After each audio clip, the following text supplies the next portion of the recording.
안녕하세요. 3 그리고 4주의 일진으로 배우는 사주명리학 제97강 시작하도록 하겠습니다. 오늘은 양력으로 2019년 2월 11일이고요. 음력으로는 2019년 1월 7일입니다. 오늘 주어진 명식을 보면 기해년, 병인월, 기묘일이 되고 오늘의 일진 기묘가 됩니다. 자, 오늘 명식을 보면은 기토일간이 인월에 태어났습니다. 그래서 오늘의 일간과 월령을 먼저 살펴보도록 하겠습니다. 오늘의 일간은 기토일간이 되고요.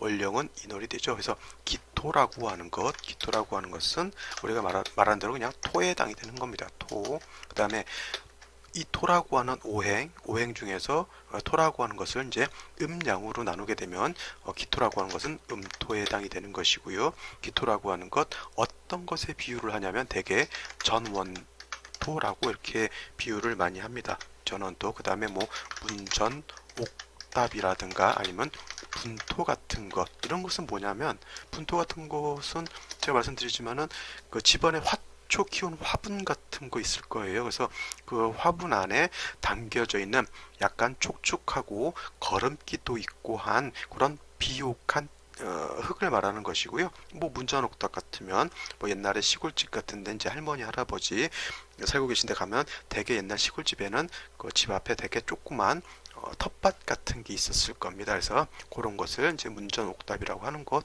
그다음에 뭐 전원토라고 하는 것도 그냥 일반적으로 우리가 막 밭 같은 거 있죠. 너무 막 대평원 같이 큰 그런 것이 아니라 작고 비슷한 그런 것을 이제 기토라고 비유를 하는 것이죠. 다음으로 기토라고 하는 것의 특징은 이것은 꼭 알아두셔야 될 것이 비습하다라고 하는 겁니다. 비습이라고 하는 것은 뭐냐면 쉽게 말하면 이 내용의 뜻은 뭐냐면 습기를 머금고 있다라고 하는 거예요. 우리가 그 토를 천간에 있는 토를 무토와 그 다음에 기토로 이렇게 분류를 하게 되는데 무토라고 하는 것은 건토에 해당이 되죠. 건토. 이건 마른 땅입니다. 근데 기토라고 하는 것은 습한 땅이에요. 그래서 습토라고 생각을 하시면 됩니다. 그래서 기토라고 하는 것은 기토는 개수를 머금고 있다, 이렇게 정리를 해 두시면 됩니다. 그래서 제가 임수를 설명할 때 많이 설명을 드렸죠. 임수라고 하는 것은 큰 대해수라든가 큰 강물과 같은 것이기 때문에 마른 흙으로서 제방을 쌓아야 공력이 있다라고 했고요. 기토인 비습한 기토 같은 경우는 이건 또 다른 말로 이제 습리라고도 해요. 습리. 습기를 머금고 있는 이게 뭐냐면 모래와 같은 것이죠. 모래. 자, 기토를 습리라고 하는데 요거는 물기를 머금고 있는 모래와 같다. 그래서 축축한 진흙, 축축한 모래 같은 거 아시죠? 왜 저기 그 평상시 비 안 왔을 때는 상관이 없지만 비만 오게 되면 거기 우리 어디죠? 거기 제가 이 명칭이 생각이 안 나는데 머그 축제 하는 데 있죠. 이게 진흙 축제. 그러한 축축하고 습한 그 진흙과 같은 것이 이 기토라고 하는 거예요. 그래서 임수를 재방할 때는 건토인 무토로서 재방이 가능한 것이고요. 그렇죠? 그렇지 않고 뭐 습토인 기토 가지고 재방을 하게 되면 이때는 사수 동류된다 그랬죠. 사수 동류. 기토가 그냥 임수에 쓸려 내려가거나 오히려 기토가 임수를 탁하게 만든다고 해서 기토 탁임이다라고 이렇게 표현을 하게 됩니다. 해서 기토라고 하는 특징 물론 전원토다, 문전토다, 분토다 이렇게 비유하는 것도 중요하지만 오늘 제가 좀 강조 드리고 싶은 것은 이 비습한 흙이다라고 하는 거, 그 다음에 기토라고 하는 것은 요것이죠. 요것. 개수를 머금고 있는 그러한 흙이다, 습리다라고 하는 것, 이런 것들 잘 정리를 해두시기 바랍니다. 요 기토라고 하는 것은 요와 같아요. 무토하고는 이렇게 건토와 습토와의 어떤 그런 차이가 있다라고 하는 것. 오늘은 기토에 대해서 이렇게 설명을 드리고요. 기토가 태어난 월령을 놓고 보게 되면 인월에 해당이 되죠. 인월이라고 하는 것 다시 한번 또 적어보죠. 인월이라고 인월이라고 하는 것은 초춘에 해당이 됩니다. 초춘이라고 하는 것은 맹춘이라고도 말씀을 드렸고요. 그 다음에 인월이라고 하는 것은 쉽게 말하면 초봄이죠. 초봄. 자, 인월이라고 하는 것은 어떤 시절에 해당이 되냐면 해자축 북방, 해자축 북방이라고 하는 것은 계절은 겨울이죠. 해자축 북방을 지나서 임묘진 동방으로 가는 그런 길목에 있는 것이고, 그 다음에 초봄에 해당이 된다 그랬어요. 그래서 이 해자축과 바로 맞대어 있는 것이 이 인월이기 때문에 인월에는 뭐라 그랬어요? 축월에 한기가 아직 남아 있다 그랬어요. 이 축월의 한기가 그냥 남아있다라고 하는 것을 그냥 피상적으로 생각하지 마시고, 지금 밖에 산에 가신다고 생각하시면은, 지금은 아직도 인월이라고 하는 것은 아직도 추워서 나무에서 새싹이 피거나, 그죠? 꽃모구를 맺는 것이 아직은 눈에 두드러지게 보이진 않아요. 물론 내적으로 목의 기운이 지금 벌써 태동을 하고 있죠. 근데 그것은 우리 눈에는 보이지 않는다는 겁니다. 그래서 축월에 아직 한기가 남아 있기 때문에 인월이라고 하는 것은 아직은 춥다라고 하는 것이고, 그런 추위 한기가 남아있기 때문에 반드시 화가 있어 주어서 그러한 한기를 좀 따뜻하게 해주는 것이 필요하다라고 하는 겁니다. 그 다음에 인월이라고 하는 거 제가 목왕절이라고 이렇게 말씀을 드렸어요. 그래서 포태법으로 놓고 보게 되면 이 인월이라고 하는 것은 목은 임관지에 해당이 됐죠. 그 다음에 금은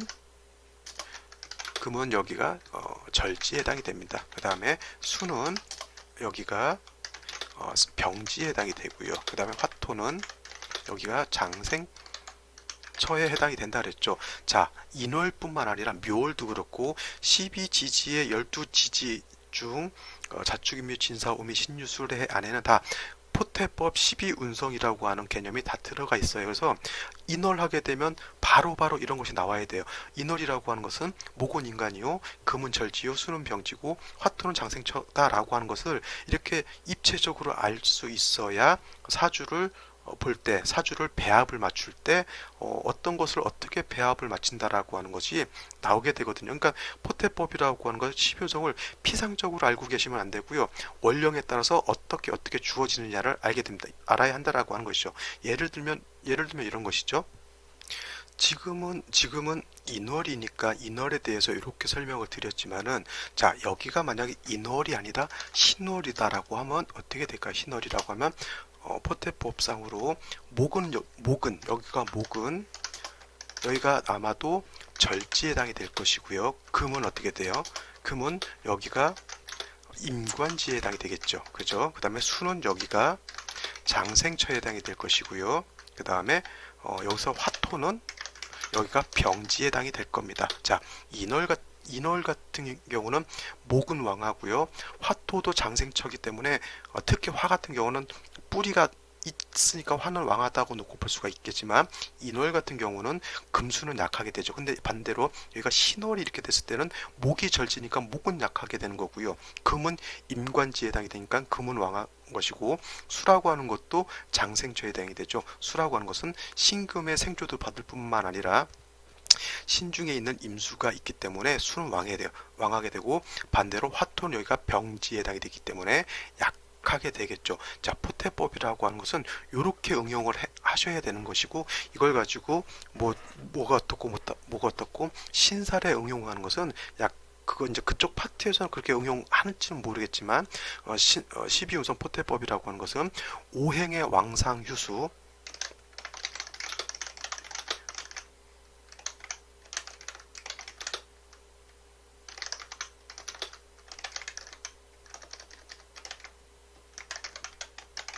자, 포태법 12운성이라고 하는 것은 신사를 그런 계통에서도 응용할 수는 있겠지만은, 더 중요한 것은 오행의 왕상휴수사, 즉 오행이 어느 월에 왕하고 어느 월에 약하고 이런 것을 보는 것이 더 주요 포인트라고 하는 것 명심해 두시기 바랍니다.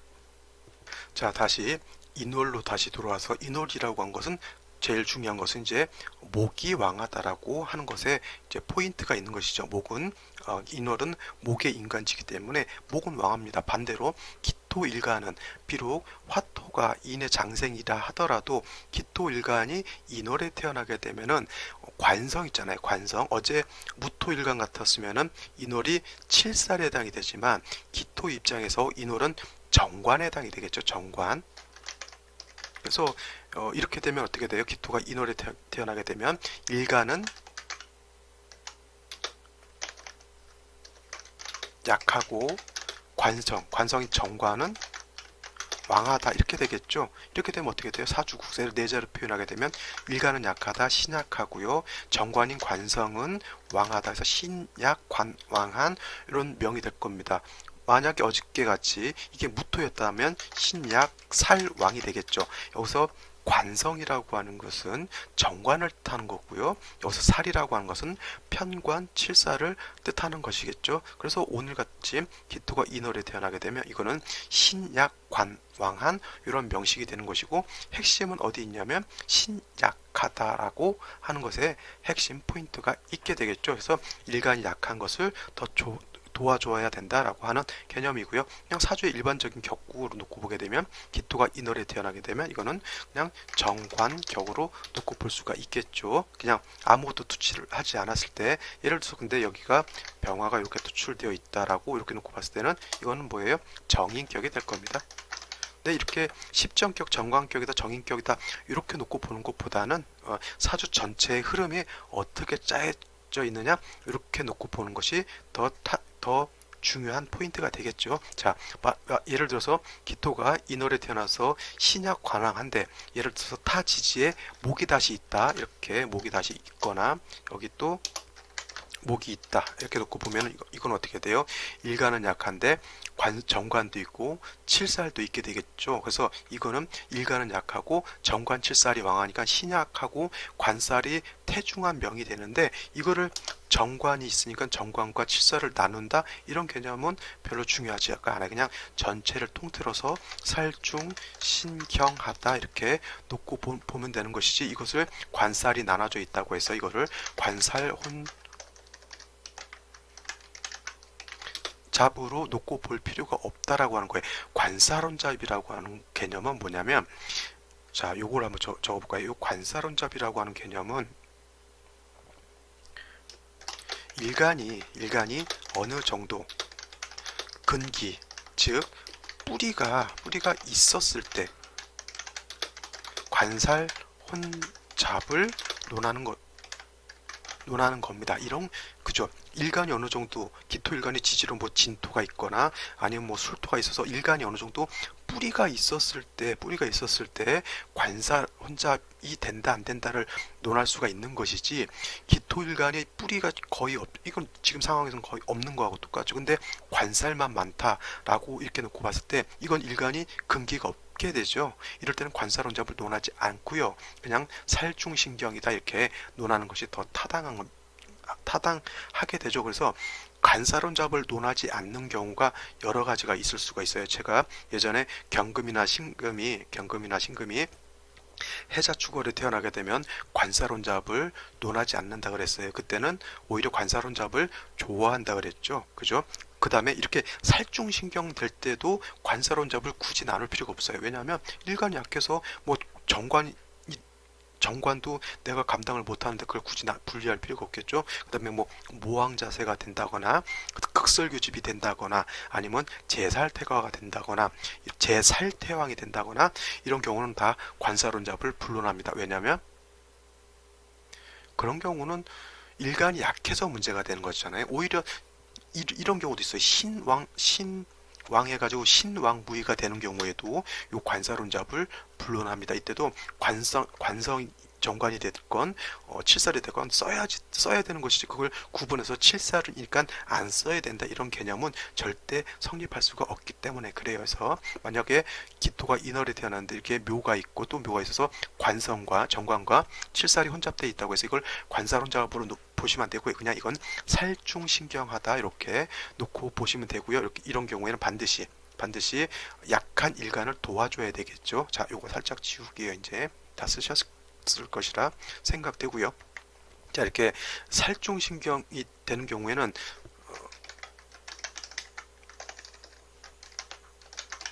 이렇게 살중신경이 된다라고 하는 것은 일간이 약하다고 하는 것이 핵심이 되겠죠. 그래서 이렇게 일간이 약한 경우에는 인성으로 생조를 하거나 아니면 비견이나 겁재로서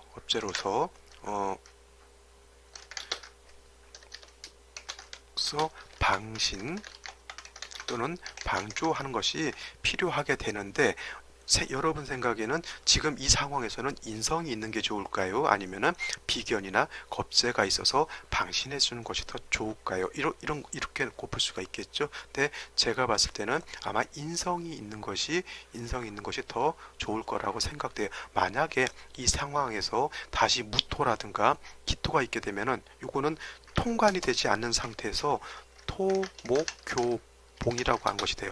토목교봉이라고 하는 건 뭐냐면 토하고 목하고 서로 싸운다라고 하는 개념이에요. 그죠? 중재가 되지 않죠. 물론 여기가 무토가 있고 기토가 있다라고 하면 천간으로는 토고 지지름 목이니까 서로 토하고 목하고 다툼이 있겠죠. 이런 경우에는 반드시 인중에 있는 병을 어쩔 수 없이 쓰게 된다라고 볼 수밖에 없죠. 그러니까 굳이 토목교봉을 만들 필요가 없이 비견이나 겁재로서 방신방조하기보다는 차라리 병화 자체가 있는 것이 더 좋을 것이라고 저는 생각이 들어요. 그 다음에 이 병화라고 하는 것이 왜 좋은지 한 가지 더 이유가 있죠. 제가 인월을 설명을 드릴 때 아직 해자 축월의 동절에 아직 한기가 남아 있다라고 이렇게 설명을 드렸습니다. 그래서 기토가 인월에 태어나서 관성이 왕한 경우 무엇으로 기토를 도와줄까 고민하지 마시고요. 인월이라고 하는 것은 아직 한기가 남아 있기 때문에 병화가 있게 되면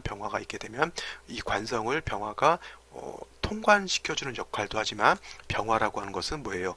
조후의 역할도 같이 한다라고 하는 중요한 포인트가 되겠죠. 그래서 이런 경우에는 비견겁재보다는 병화가 있는 것이 오히려 더 좋다. 물론 정화도 공력이 없진 않겠지만 조후의 공력과 생조의 공력을 같이 해야 되는 입장에서는 공력이 정화에 비해서는 병화라고 하는 것이 더 크게 될 겁니다.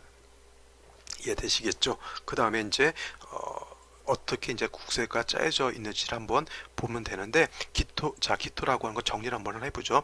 기토가 인월에 태어나게 되면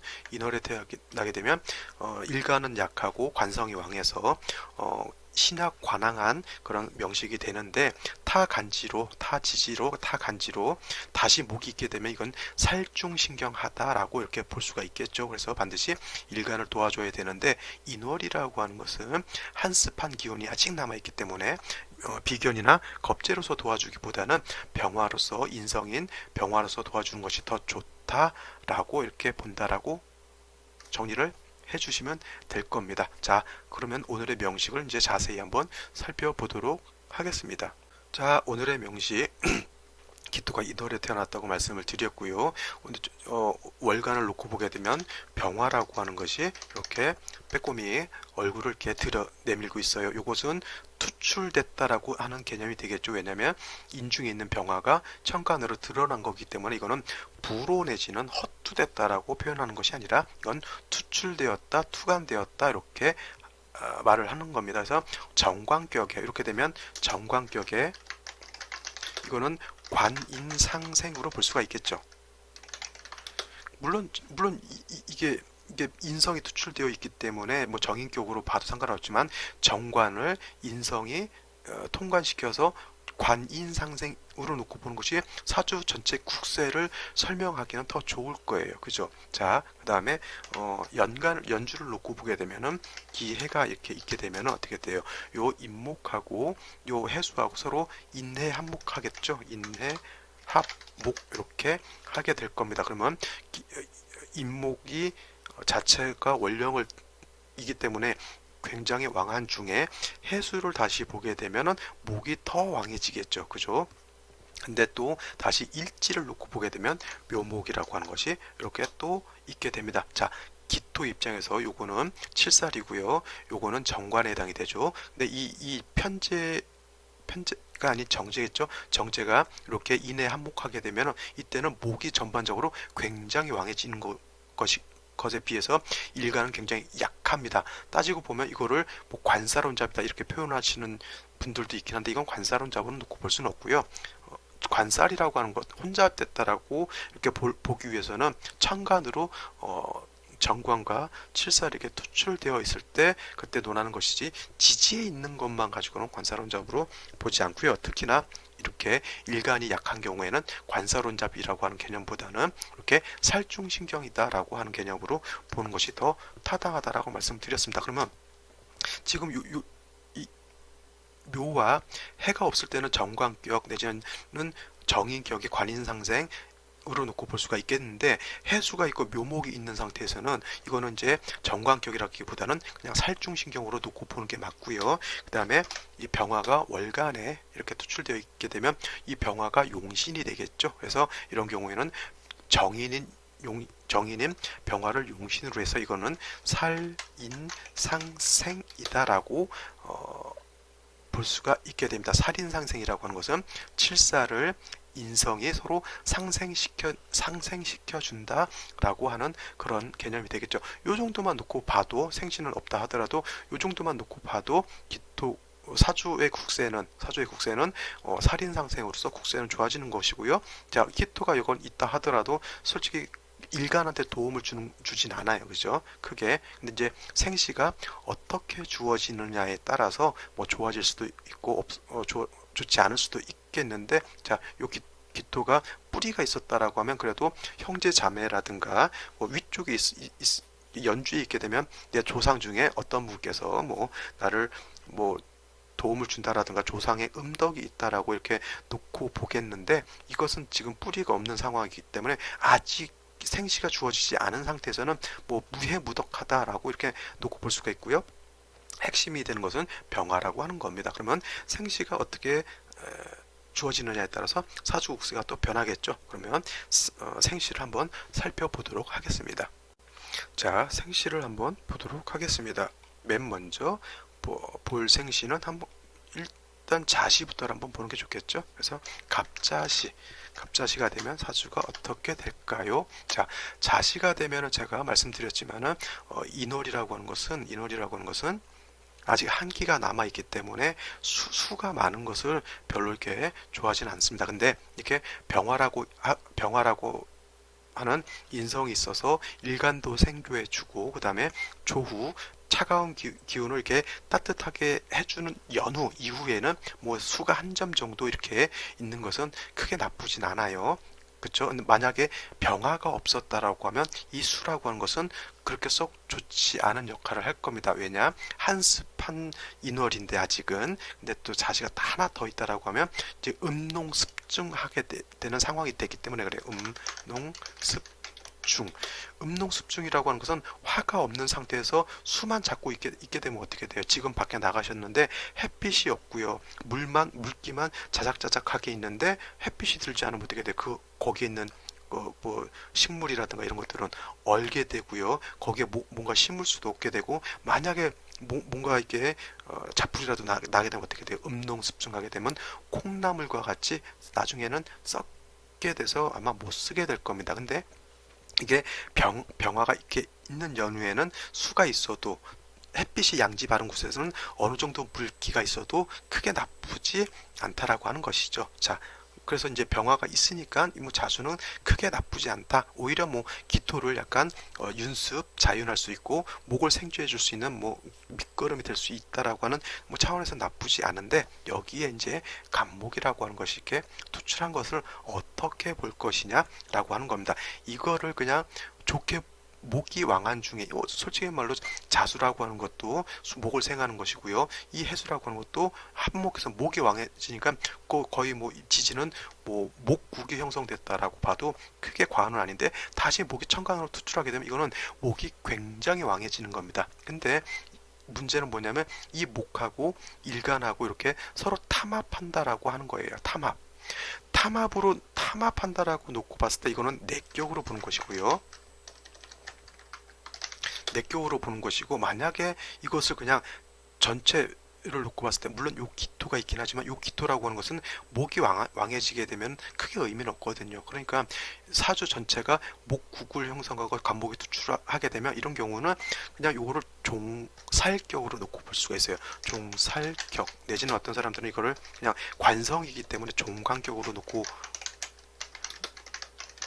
보기도 하는데 이 명칭에 대해서는 제가 뭐 옳다 그러다라고 하는 그거는 말하진 않겠지만 저 같은 경우는 아까도 말씀드렸죠. 이게 관성이라 하더라도 칠살이 있게 되면 정관도 하나 있을 때 정관으로 쓸 수가 있는 것이죠. 정관이 두세 개 이상 많아지게 되면 정관이 오히려 칠살화 됩니다. 그래서 이렇게 되면 종관격으로 놓고 보는 것보다는 그냥 일반적으로 그냥 종살격으로 놓고 보는 것이 더 타당하다라고 저는 생각을 해요. 그래서 이런 경우 내격으로 볼 수도 있고요. 그냥 종살격으로 놓고 볼 수도 있다라고 생각이 되는데 저는 웬만하면 종격 짓는 것으로 잘 보진 않아요. 그래서 저 같은 경우는 일반 내격으로 이렇게 보는 것이 더 낫지 않나 이렇게 생각이 들어요. 그 다음에 병인시를 한번 보죠.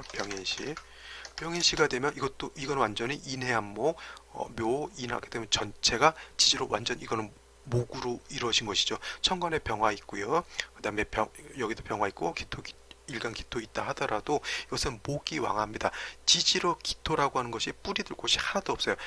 내가 그래도 연명할 수 있는 것은 인성뿐인데, 자, 이런 경우도 마찬가지예요. 이런 경우도 그냥 인성이 있으니까 살인상생 내지는 관인상생으로서 내격으로 볼 수도 있는 것이고요. 아니면 여기를 종살격으로 또 놓고 볼 수도 있어요. 또 이거는 병인시뿐만 아니라 정묘시를 놓고 봐도 마찬가지입니다. 그래서 이것은 제가 이건 종상격으로 봐야 된다 이렇게 뭐 확언을 드릴 수는 없습니다. 왜냐하면 견해에 따라서 다를 수가 있고요. 이런 경우에는 뭐냐면 반드시 임상을 한번 거쳐야 되는데 이제 태어난 신생아일 것이고요. 만약에 그다음에 이전에 태어난 사람들도 있을 거예요. 그러면 그 사람들에 대한 어떤 삶을 이제 검증을 해봐야 되겠죠. 그러고 나서 이런 경우는 종사를 하는 걸로 보는 것이 타당하다라고 이렇게 말씀을 드려야 되는데 그냥 제 짧은 지식 가지고 짧은 명리 어떤 스킬 가지고 이것은 종살격으로 봐야 된다라고 이렇게 확언은 제가 드리지 않겠습니다. 근데 저 같은 경우 요거 그냥 내격으로 봅니다. 이것도 마찬가지로. 그 다음에 무진시를 보게 되면 무진시로 놓고 보게 되면 이거는 이제 인해한목도 되지만 자 원령을 득해서 인묘진 방합도 이건 성립이 되죠. 뭐 육합이 먼저냐 방합이 먼저냐 그거 논할 실익은 별로 없어요. 왜냐면 지지로 그냥 다 목이에요.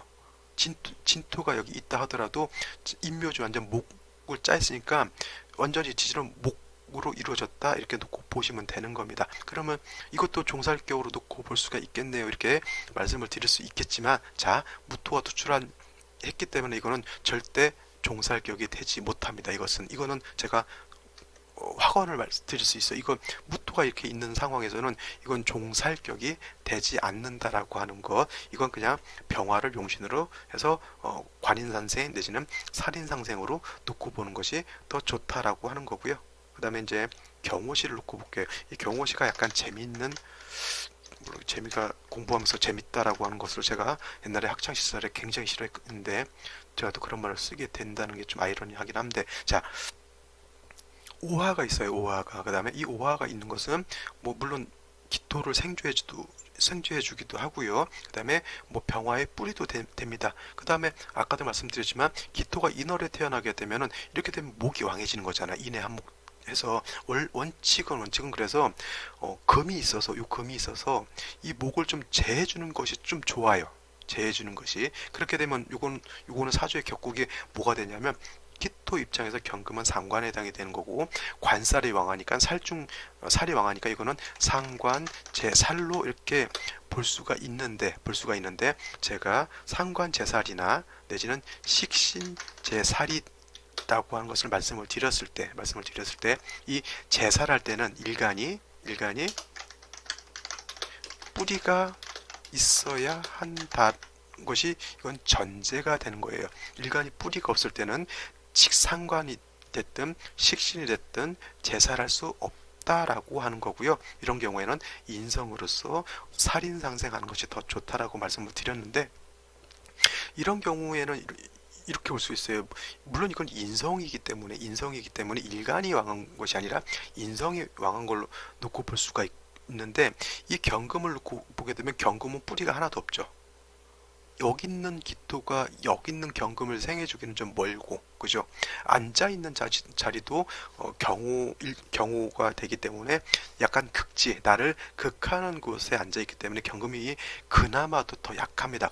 그러면 이 약한 금으로서 요걸 제할 수 있느냐 없느냐가 문제가 되는데, 이거는 제가 봤을 땐 제하기가 좀 힘들지 않나 라고 생각이 들어서 경금을 쓰기보다는 그냥 원래 원칙적으로 요 병화를 써서 그냥 살인상생, 관인상생으로 놓고 보는 것이 더 좋다라고 저는 생각을 합니다. 그 다음에 이제 마지막 하나만 더 보게 되면 임신이죠. 임신시가 이렇게 되면은, 자, 임수가 투출했고요. 그 다음에 신이라고 하는 금이 있어서 임수라고 하는 것이 뿌리를 얻게 돼 있어요. 자, 기토라고 하는 것 제가 습성이 어떻다 그랬죠? 비습한 습리와 같다 그랬죠. 비습한 습리와 같다고 제가 말씀드렸습니다. 즉, 습리라고 하는 것은 물기를 머금고 있는 진흙이라든가 이런 것에 해당이 되는데, 자, 개수가 차라리 투출했다라고 하면 상관이 없겠지만은, 임수라고 하는 것은 대해수라고 제가 설명드렸죠. 그래서 기토가 임수, 뿌리 있는 임수를 놓고 보게 되면, 쉽게 설명하면 이런 거죠. 밭을 열심히 농부가 밭을 일궈놨어요. 거기다 씨앗도 심어놓고 이제 봄에 이제 발아대고 이제 씨앗이 이제 싹이 트고 이제 한참 클라고 하고 있는데, 큰 홍수가 나가지고 강이 넘쳐가지고 그 텃밭을 다 쓸고 내려가는 거하고 똑같죠. 이것을 뭐라 그랬어요? 아까 사수 동류된다라고 이렇게 말씀드렸죠. 쉬운 말로 뚝방 터져가지고 강물이라든가 이 또랑이 넘쳐가지고 주변에 있는 저기 텃밭 다 쓸고 내려간 것하고 똑같아요. 오히려 그러니까 이런 경우에는 임수도 육신으로 보면 정인이죠. 그러니까 이게 정인이 이렇게 뿌리를 두고 천간에 투출했다고 해서 이걸 좋게 볼 것이 아니라, 이거는 정인인 임수 때문에 기토 농사를 망친 거하고 똑같습니다. 그러니까 육친론을 보더라도 이러한 육친론만 보면 안 되고요.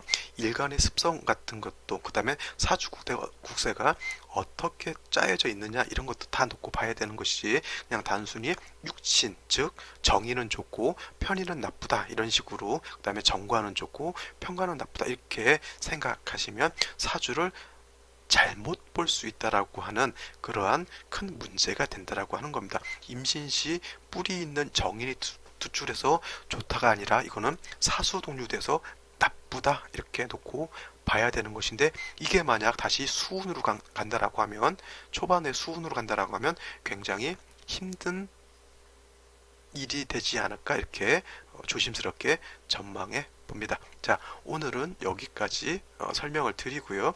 저는 내일 또 찾아뵙도록 하겠습니다. 나머지 보지 않은 생시들이 있으니까요. 그런 것은 한 번 더 대입해 보셔가지고, 이 생시가 되면 어떨 것이다 이렇게 한번 추론해 보시기 바랍니다. 긴 강의 들으시느라고 고생하셨고요. 저는 내일 또 찾아오도록 하겠습니다. 감사합니다.